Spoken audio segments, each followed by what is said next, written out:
Hi friends, welcome to my kitchen. இன்றைக்கி நம்மளோட கிச்சனில் என்ன பார்க்க போகிறோம்னா ஒரு ஸ்வீட் ரெசிபி தான். சொரக்காவை வச்சு ஒரு அல்வா பார்க்க போகிறோம். அது எப்படி பண்ணுறதுன்னு பார்க்கலாம் வாங்க. அதுக்கு முன்னாடி அதுக்கு தேவையான பொருட்கள் பார்க்கலாம். சொரக்காய் வந்து நல்லா ஒரு பாதி சொரக்காய் நான் கட் பண்ணி நல்லா அரைச்சிட்டு மிக்சியில் போட்டு அரைச்சி ஒரு 2 ஏலக்காய் அது கூட போட்டு நல்லா அரைச்சி வச்சுருக்கேன். ஒரு அரை கப் வந்து சர்க்கரை எடுத்து வச்சுருக்கேன். ஏன்னா சொரக்காயில் ஒரு சின்ன ஸ்வீட்னஸ் இருக்கும், அதனால் சர்க்கரை கொஞ்சம் கம்மியாகவே யூஸ் பண்ணிக்கலாம். ஒரு 3-4 ஸ்பூன் வந்து நமக்கு நெய் தேவைப்படும், அதனால் நெய் வச்சுருக்கேன். கார்ன் பவுடர் வந்து ஒரே ஒரு ஸ்பூன் கார்ன் பவுடர் வச்சுருக்கேன். முந்திரி திராட்சை வந்து நம்ம தேவைக்கு ஏற்ற மாதிரி கொஞ்சம் வச்சுருக்கேன். இந்த 5 பொருள் தான் வச்சு இன்றைக்கி நம்ம ஒரு சூப்பரான ஒரு ஸ்வீட் ரெசிபி பார்க்க போகிறோம். வாங்க பார்க்கலாம். ஃபஸ்ட்டு ஒரு 2 ஸ்பூன் நெய் விட்டுப்போம். நெய் சூடாகட்டும். நெய் சூடாயிடுச்சு. இந்த டைமில் நம்ம வந்து முந்திரி திராட்சை போட்டுக்கலாம்.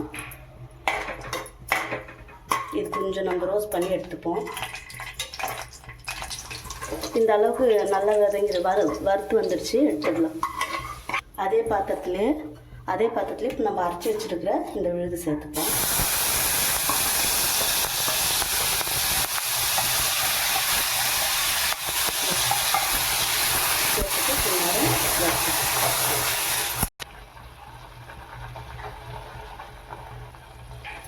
சொரக்காய் அரைக்கும் போது தண்ணி எதுவும் விடாதீங்க, ஏன்னா சொரக்காயிலே வந்து நமக்கு தண்ணி அதிகமாக இருக்கும், அதனால் அதுவே போதும்.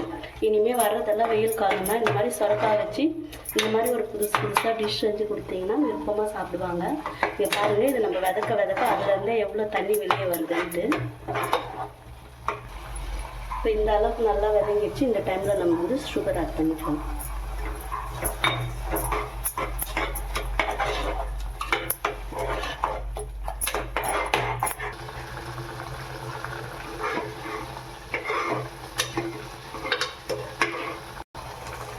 இப்போ சுகர் போட்டு நம்ம ஒரு 1 நிமிஷம் நல்லா வதக்கிட்டோம். இந்த டைமில் வந்து நம்ம எடுத்து வச்சுருக்கிற கார்ன் பவுடர் இருக்குது இல்லைங்களா, ஒரு ஸ்பூன் அதில் கொஞ்சம் தண்ணி விட்டு நல்லா கரைச்சி இதில் ஊற்றிக்கலாம். நீங்கள் இந்த டைமில் பால் வேணாலும் சேர்த்துக்கலாம். எனக்கு பால் வேண்டாம்னு தோணுச்சு, அதனால நான் வெறும் கார்ன் பவுடர் மட்டும் யூஸ் பண்ணிக்கிறேன். கார்ன் பவுடர் போட்ட உடனே கொஞ்சம் கட்டி போடும், கொஞ்சம் தீ கம்மியாக வச்சுக்கலாம். நம்ம ஃபஸ்ட்டில் 2 ஸ்பூன் நெய் விட்டோமே, அதுதான் இப்போ 1 ஸ்பூன் விட்டுக்கலாம்.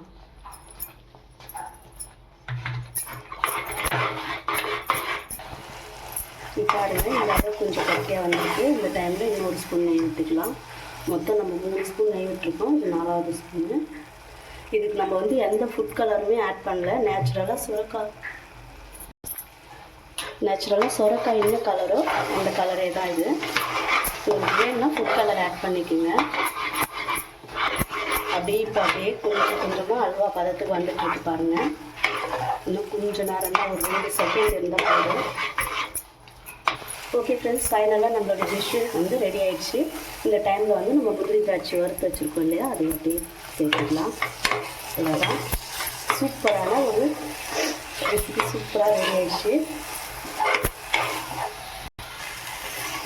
ஓகே ஃப்ரெண்ட்ஸ், ஆல்ரெடி நம்ம டிஷ் வந்து ரெடி ஆகிடுச்சு. பிளேட்டிங் பண்ணிட்டு காமிக்கலாம். ஓகே ஃப்ரெண்ட்ஸ், இங்கே பாருங்கள், சூப்பரான ஒரு வந்து அல்வா ரெடி ஆகிடுச்சு. இது வந்து வெறும் 5 பொருள் வச்சு நம்ம ஈஸியாக பண்ணியிருக்கோம். நீங்களும் ஒரு முறை ட்ரை பண்ணி பாருங்கள், சூப்பராக இருந்துச்சு. இது நீங்கள் இதை வந்து அப்படியே ஹாட்டாக சாப்பிட்றத விட நம்ம வந்து ஃப்ரிட்ஜில் வச்சு இன்னும் கொஞ்சம் கூலிங்காக சர்வ் பண்ணிங்கன்னா ரொம்பவே சூப்பராக இருக்கும். ஒரு முறை ட்ரை பண்ணி பார்த்துட்டு எப்படி இருக்குன்னு சொல்லுங்கள். ஓகே ஃப்ரெண்ட்ஸ், இந்த ரெசிபி உங்களுக்கு பிடிச்சிருந்தா நம்ம சேனலை மறக்காமல் சப்ஸ்கிரைப் பண்ணிக்கோங்க.